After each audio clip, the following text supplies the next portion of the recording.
So when you start to shed your ego skin, when you start to dissect your persona scripts, your ego scripts, when you start to pull this stuff apart and question all these beliefs, all kinds of beliefs, every kind of belief, every cultural belief, familial belief, whatever it is, beliefs about men and women or politics, or beliefs about, how other people see you, how other people see people like you, your place in the world, whether you're accepted or rejected, whether you can or can't do something, whether some possibility is available to you or not available to you, whether you're heroic or whether you're wounded, whatever, all these kinds of things.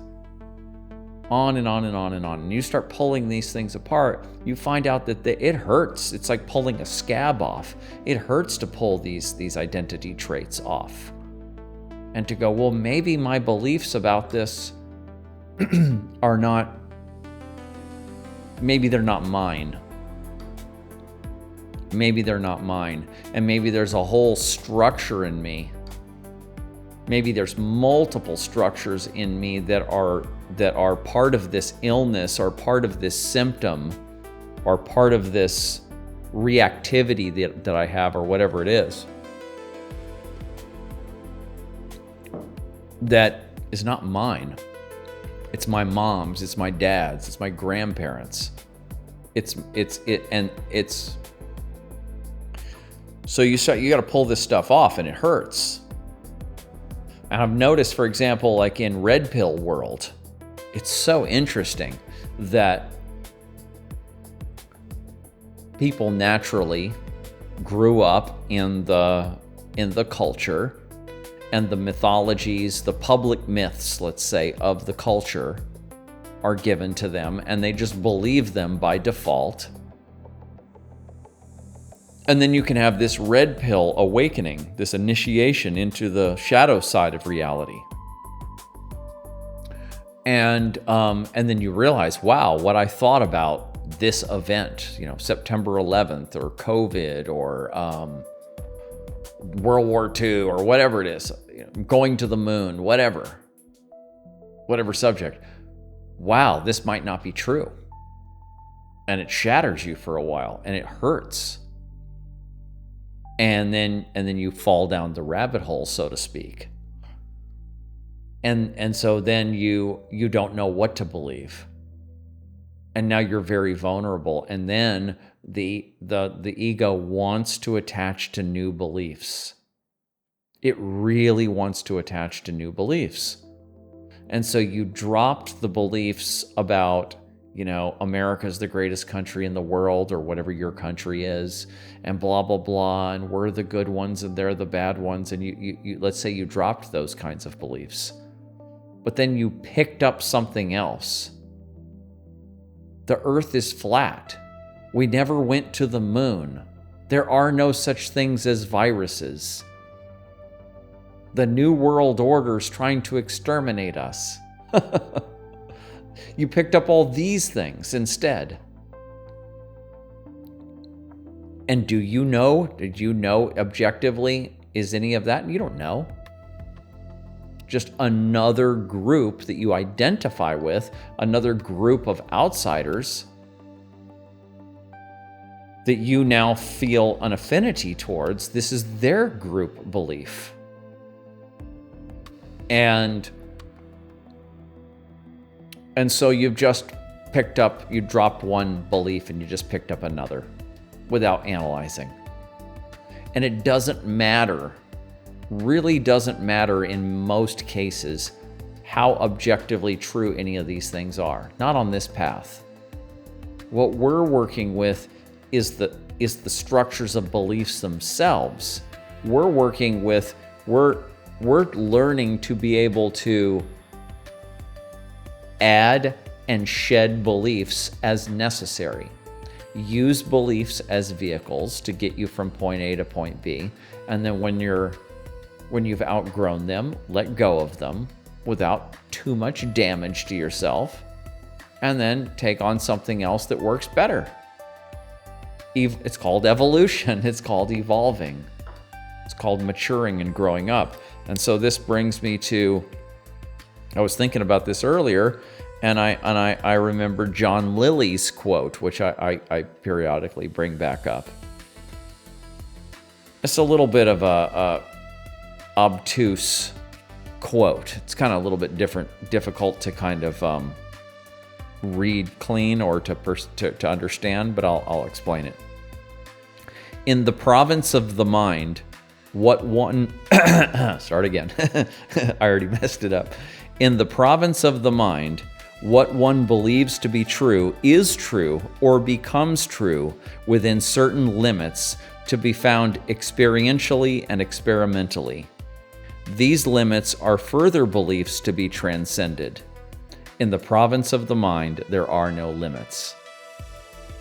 And then he goes on and says, in the province of connected minds, what the network believes to be true either is true or becomes true within certain limits to be found experientially and experimentally. These limits are further beliefs to be transcended. In the network's mind, there are no limits. So what you're doing on this path is you are finding the limits of your perceptions and your beliefs. What are these beliefs? Where do they plug in? And then what happens if I lift this off? If I lift this belief off, if I find the limits of this belief, and then I can pull that off. I found where this thing comes from, and I can pull it off. Well, then something else has to come in its place. So I experience and I experiment and I find the limits of my thinking, and then I alter my thinking and I replace my old thinking with my new thinking. And then when it is time to replace that scripting, then I go ahead and I do that again. And I keep doing it, and there are no limits. I find the limits of my beliefs, of my thoughts. I break through those limits, and then I realize that the new limits, the new replacements are also limitations, and they have to be transcended. And so this applies for the personal mind, and it applies for the culture, what he calls the network of connected mind. Right? So the group itself is doing this. But the group is doing it through individuals. The group as a group doesn't. It's the individuals in the group that end up transcending their beliefs.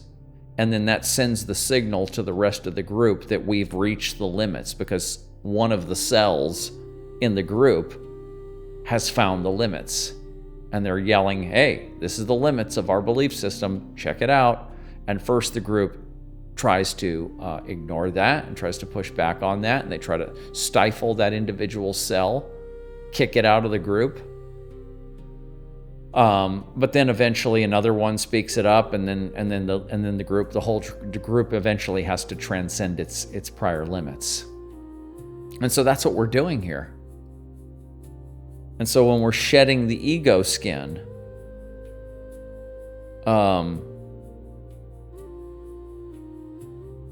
that's what we're doing here.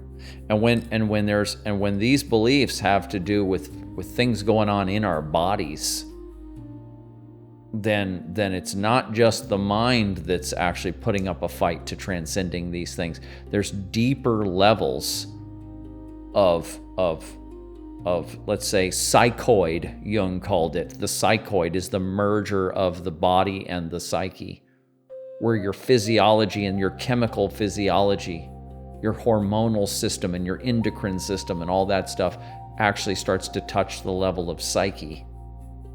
It's all one system, body and mind. And so when you have physical physical symptoms. These are physical beliefs. These are beliefs in the body, beliefs of the body. And then you start to come up here and you say, I'm going to change my thoughts. And you think that that's going to change the body. Well, it's connected down there, but there's roots and goes into your whole body system.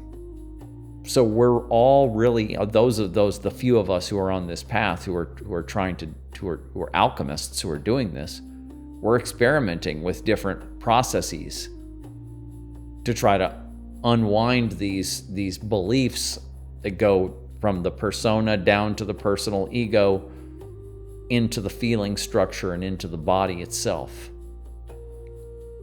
Right? So we're figuring it out.